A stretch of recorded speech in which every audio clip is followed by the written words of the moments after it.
ఢిల్లీ హైకోర్టులో సీఎం కేజ్రీవాల్ కు రిలీఫ్ దక్కలేదు. కేజ్రీవాల్ తన అరెస్ట్, ఈడీ కస్టడీని సవాల్ చేస్తూ వేసిన పిటిషన్ను ఢిల్లీ హైకోర్టు కొట్టివేసింది. కేజ్రీవాల్ అరెస్టు చట్టబద్దమేనంటూ ఢిల్లీ హైకోర్టు అభిప్రాయపడింది. నిబంధనల ప్రకారమే అరెస్టు జరిగిందని, సామాన్యుడికైనా సీఎంకైనా చట్టం ఒకే విధంగా ఉంటుందని ఢిల్లీ హైకోర్టు స్పష్టం చేసింది.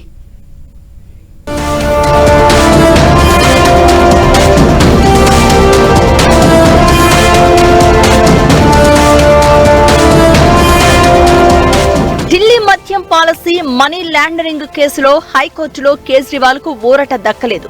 Prevention of money laundering act section 19 ప్రకారం తన అరెస్ట్, రిమాండ్ చట్ట విరుద్ధమని, ఎన్నికల వేళ తనను అరెస్ట్ చేసేందుకు కేంద్ర ప్రభుత్వం ఈడీని దుర్వినియోగం చేసిందని కేజ్రీవాల్ తరపు న్యాయవాది హైకోర్టులో వాదనలు వినిపించారు.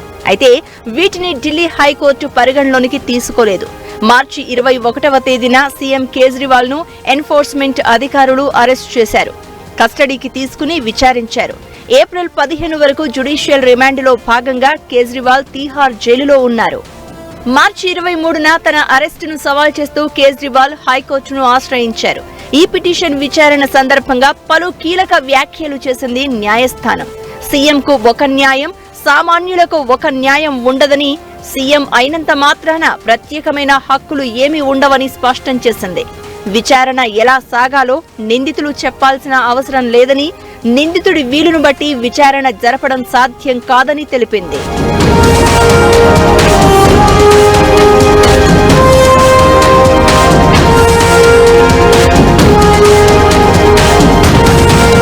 కేజ్రీవాల్ అరెస్ట్, రిమాండ్ చట్ట విరుద్ధం కాదని, కస్టడీ విషయంలో ట్రయల్ కోర్టు తీర్పులో తాము జోక్యం చేసుకోలేమని ఢిల్లీ హైకోర్టు తెలిపింది.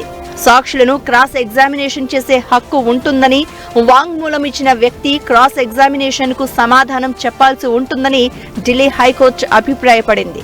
ఒక వ్యక్తి సౌలభ్యం ప్రకారం విచారణ జరపాలని కోర్టు దర్యాప్తు సంస్థను ఆదేశించలేదని, దర్యాప్తు సంస్థ తన విధానం ప్రకారం నడుచుకుంటుందని తెలిపింది.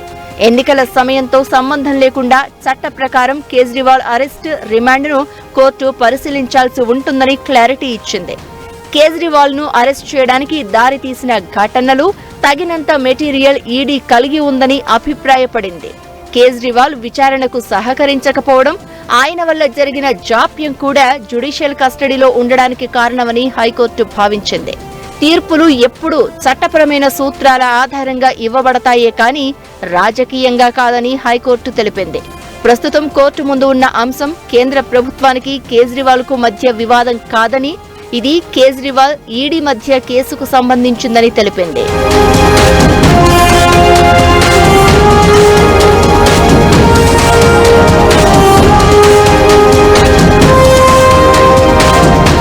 Delhi liquor policy, money laundering కేసులో కేజ్రీవాల్ ను సూత్రధారిగా పేర్కొంది ఈడీ. లిక్కర్ వ్యాపారులకు అనుకూలంగా పాలసీలో మార్పులు చేసేందుకు 100 కోట్ల ముడుపులు తీసుకున్నారని ఈడీ ఆరోపిస్తోంది. 9 సార్లు సమన్లు ఇచ్చినా కేజ్రీవాల్ హాజరు కాలేదని, విచారణకు సహకరించలేదని ఈడీ తరపు న్యాయవాదులు కోర్టుకు తెలిపారు. 45 కోట్ల రూపాయలను గోవా ఎలక్షన్స్ కోసం వినియోగించారని, గోవాలోని ఆప్ నేతలు దీనిని అంగీకరించారు అన్నారు. ఈ కేసులో 126 కోట్ల రూపాయల ఆస్తులను తాత్కాలికంగా జప్తు చేశామని, త్వరలో ఆప్ ఆస్తులను జప్తు చేస్తామని ఈడీ తెలిపింది.